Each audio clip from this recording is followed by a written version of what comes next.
ए जल्दी पढ़ के चलो मेरे मामा का लड़का भी खेलेगा अपने साथ ये दादा से है और पता है शिवाजी पार्क में क्रिकेट कोचिंग हो जाता है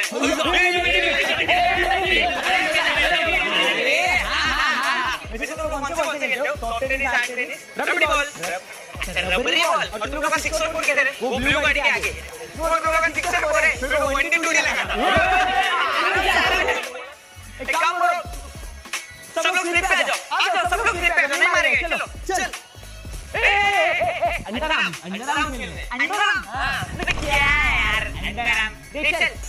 चलो यार आ जाओ पीछे आ जाओ चल रेडी चल रैपिड बॉल अभी तक डाला भी नहीं है अजय एक्शन से दिखा भाई अब सरपंच बोल के सरपंच बोल के